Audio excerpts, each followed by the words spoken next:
Hi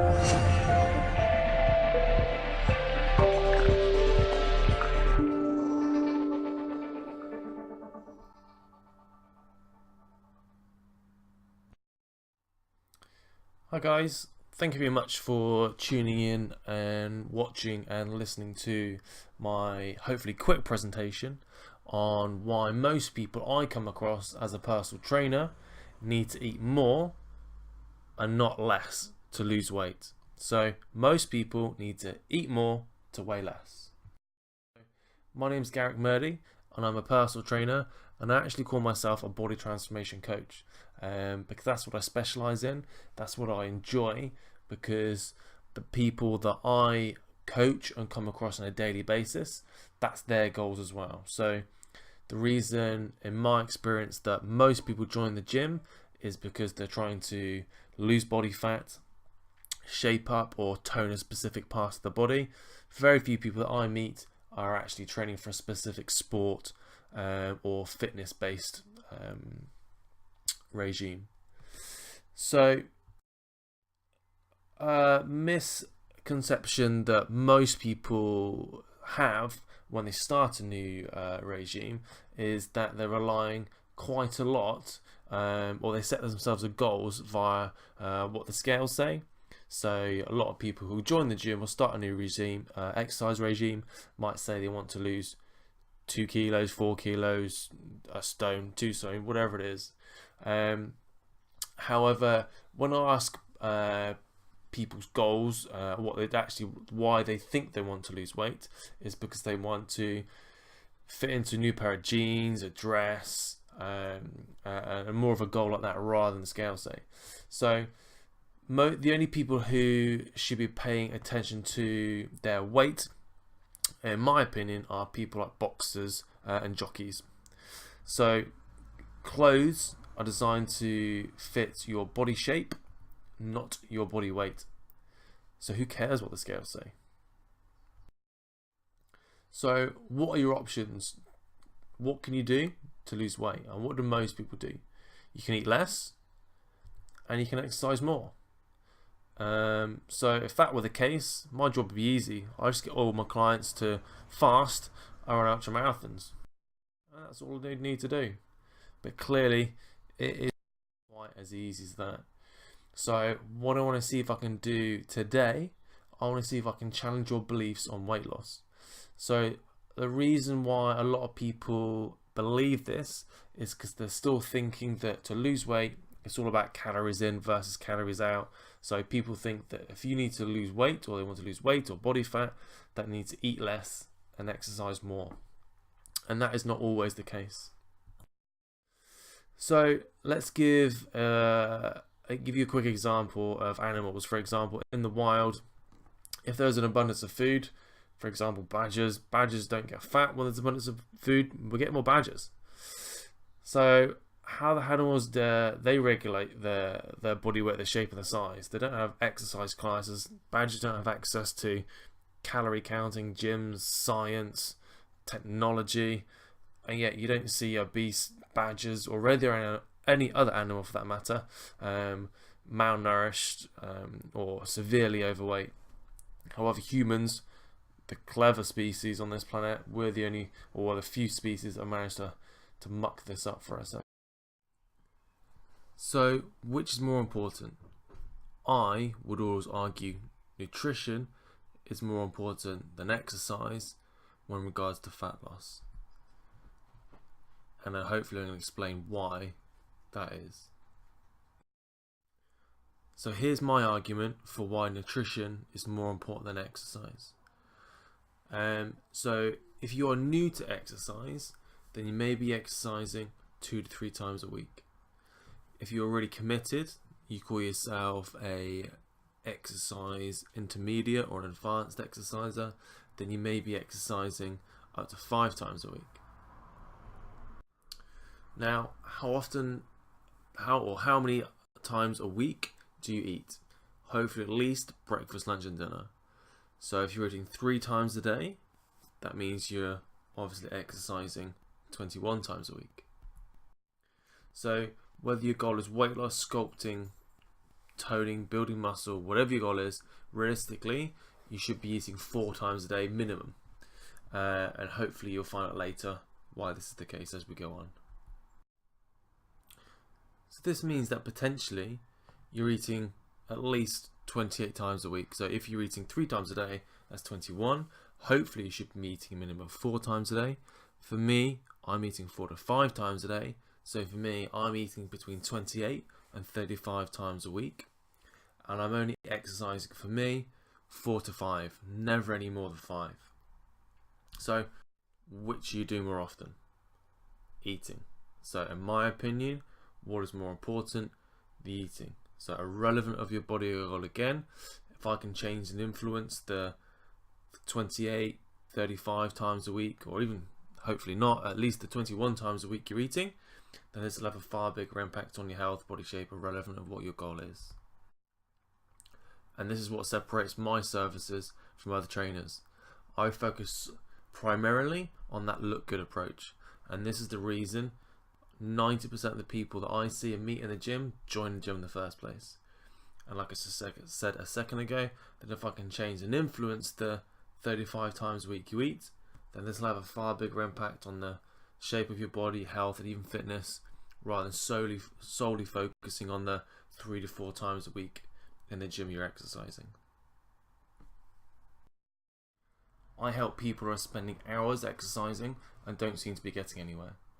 I want to help you if you're feeling frustrated and annoyed that no matter how hard you work, nothing seems to change.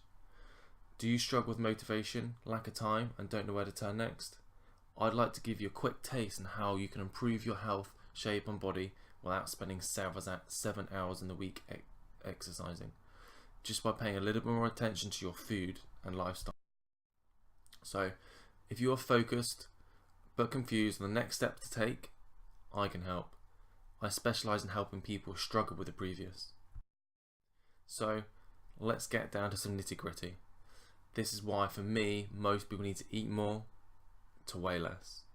So, when starting a new health regime, most people often seem to pluck a calorific number out of the air when choosing what foods they should eat or how many they should eat. And what you should be doing, you should first of all work out something called your BMR. So here it is. This is your BMR. It stands for basal metabolic rate. Now what this will do, this equation will help you, or it will tell you how many calories that you should be consuming every day. It's recommended that a typical female, if you consider yourself a typical female, if that exists, that you should be consuming 2,000 calories a day, and a typical male should be consuming 2,500 calories a day.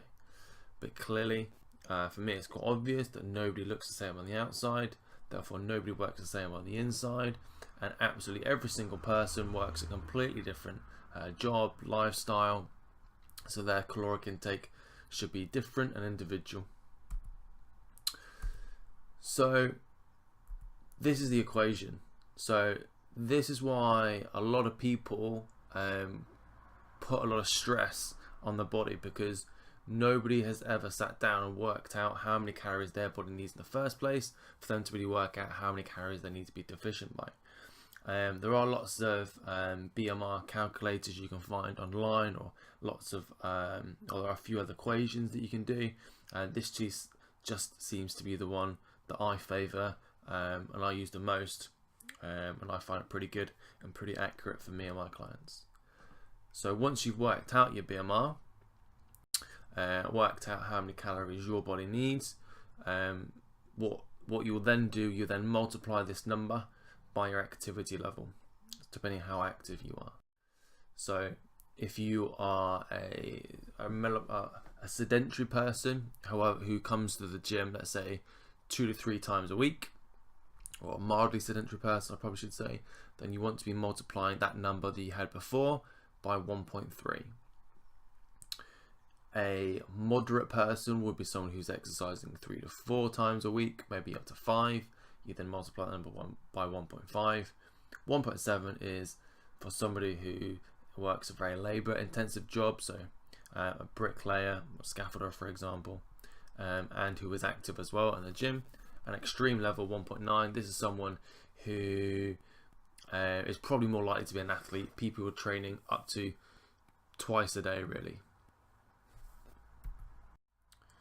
So this is why you should never cut your calories to the extreme. So about 70% of the human's total energy expenditure is due to the basal life process within the organs of the body. So 70% of the energy you acquire is for life.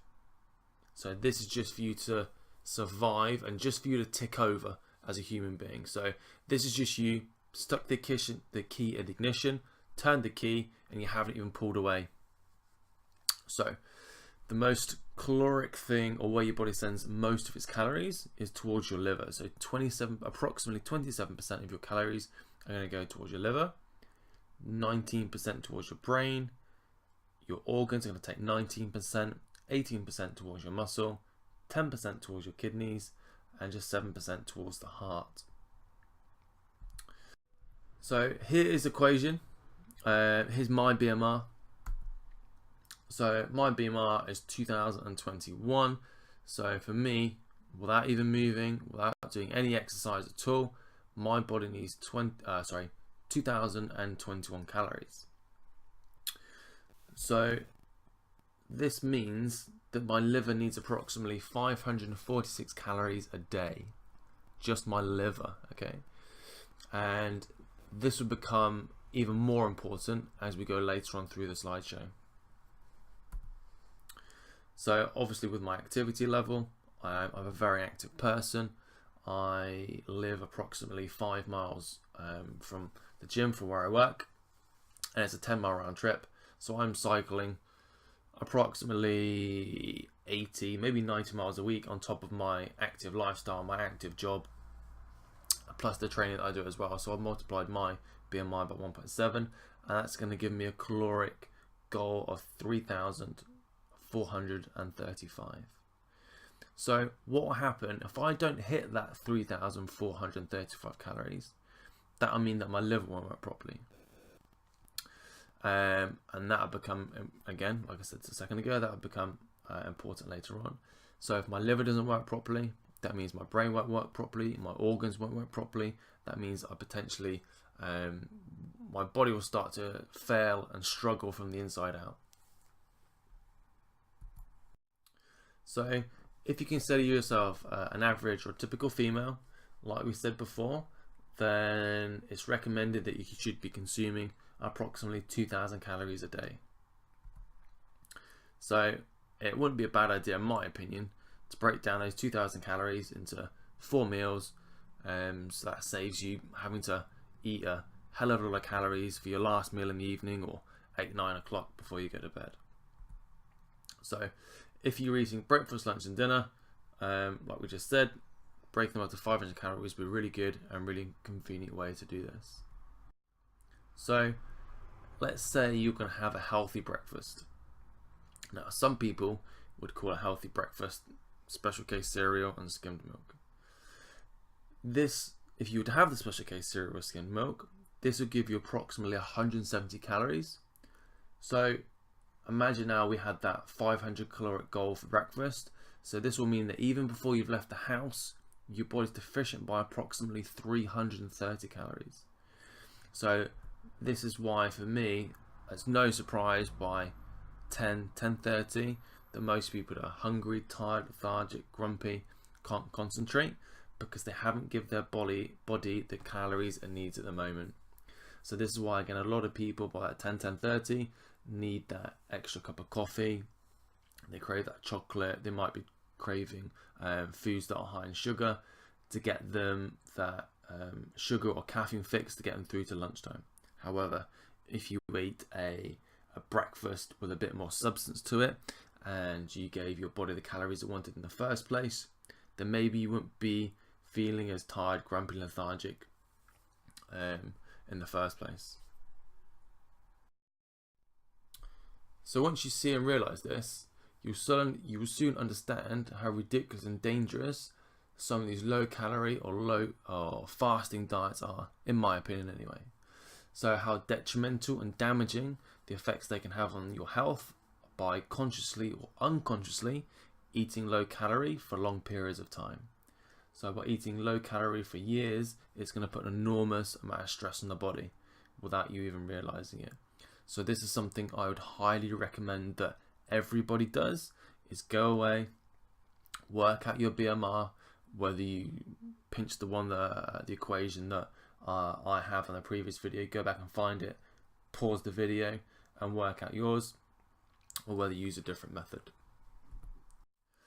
So this is a very simplified version of how our bodies metabolize fat. So we've got our fat. Now I wonder how many people know what organ in the body helps to metabolize fat. It is actually the liver. Now if you remember before, what was the most caloric thing your body does with the calories, or where does it send them?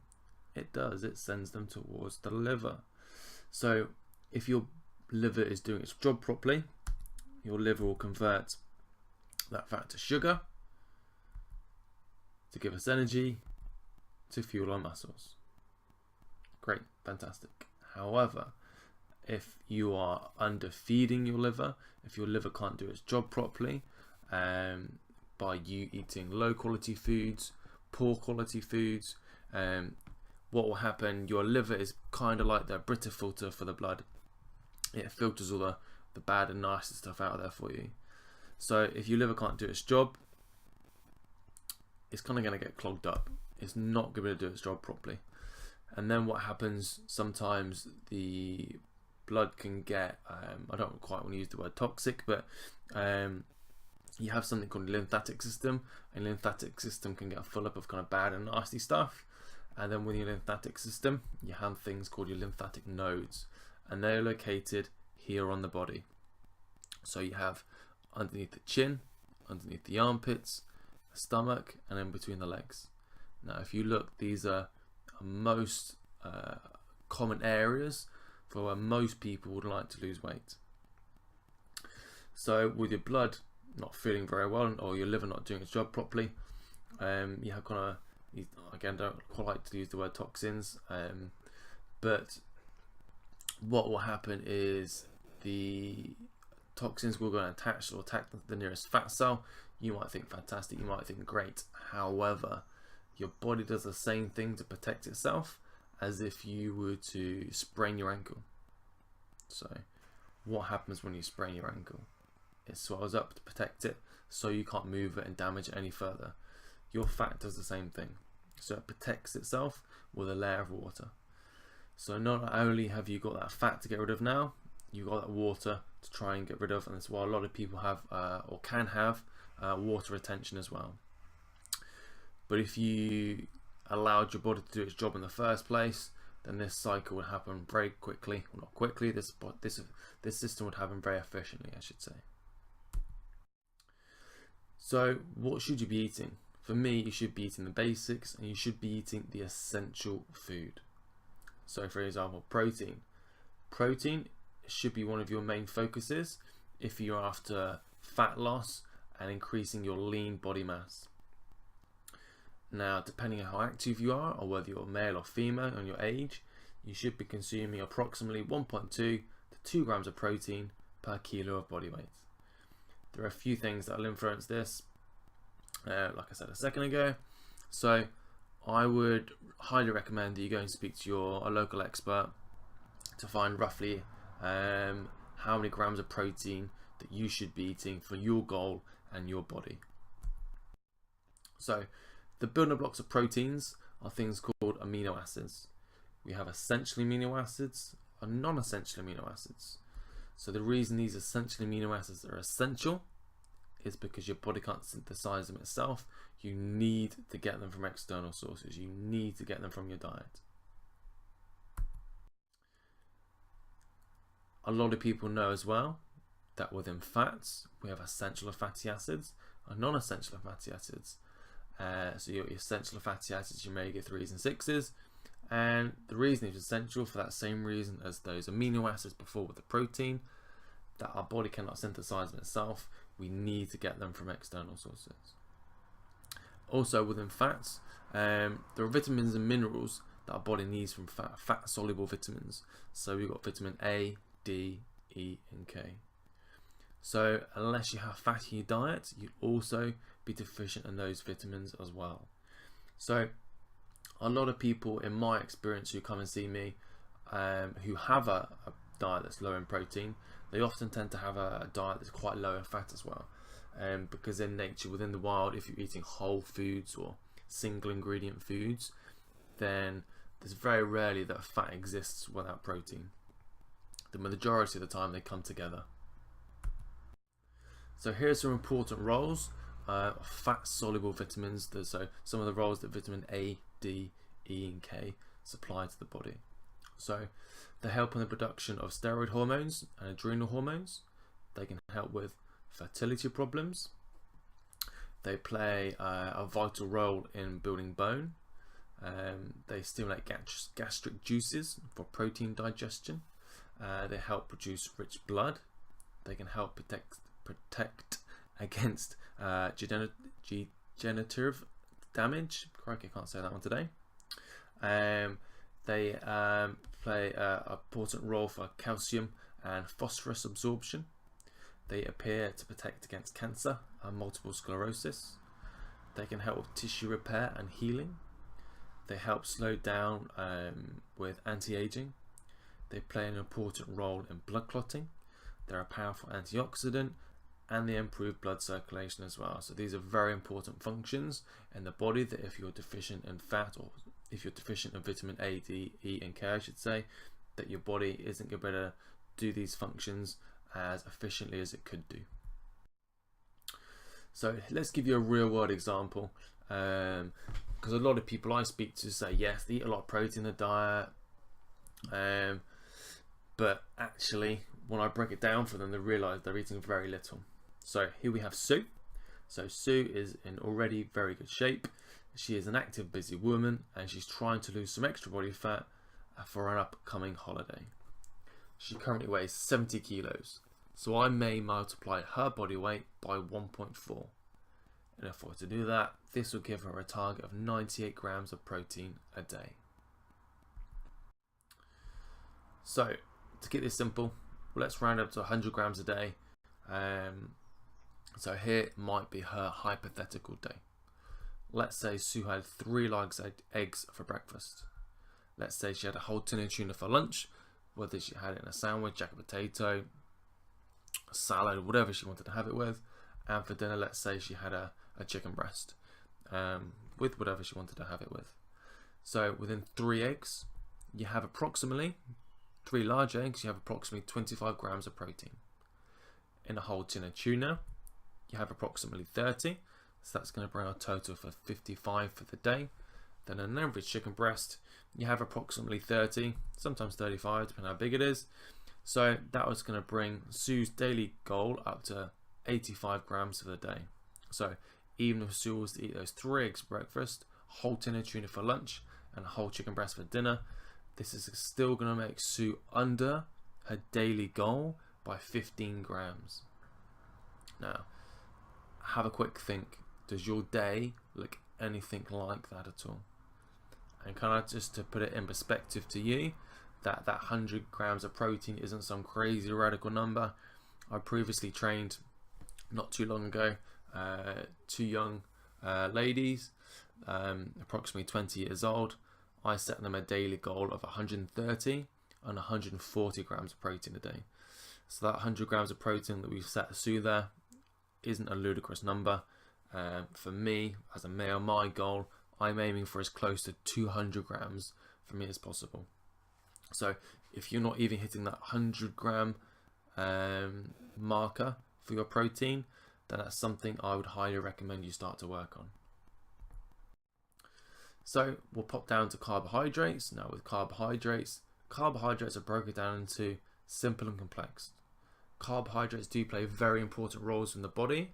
However, essential carbohydrates don't occur. So we need to make sure we're getting the essential foods, the essential amino acids from the protein, and essential fatty acids from the fats. That's going to set you off to a good start and a good baseline of health. So what is your goal? For most people watching this, their goal is to lose body fat, tone up, maybe add some lean muscle. So what should you be doing? What should you be training? And how should you be training in the gym? So me, I spend a lot of time in the gym. And I get thinking about what I should be doing, the angles that I should be, or how I should be encouraging my clients to train, and how to portray my knowledge. So here's my example of how you should be training, or maybe how you could tailor your training or adjust your training. So on the left we have Mr. Savakis, and he has won multiple world championships for World's Strongest Man. His goal is to be good. He trains for solely performance. However, on the right hand side you have Mr. Sean Stafford. His goal as a personal trainer and a fitness model is to look good. If he is super fit or he's super strong, that's a kind of a side effect for him. His goal is more to look good. Again, here's a female example. On the left there we have Paula Radcliffe, and again her goal is performance based. Her goal is to be as light as she can, so she can run the miles and the distances that she needs to do for her goal. And again, on the right there we have Rachel Guy. Her goal again is more vanity based. She is not training for performance. So Sean Stafford we had before on the previous slide, and Rachel Guy we have here. If they will probably do very little of the cardio side, so it's very unlikely that they're going to be very cardiovascular fit. They might not be super strong. However, that's the physique that they train, or that's how they have their physique, because you train completely differently. Well, not completely different, you train very differently if you'd rather look good or if you'd rather be good. So if most people are honest, I would say that 90% of people who join a gym or start a new exercise regime, they would prefer to look good rather than be good. I'm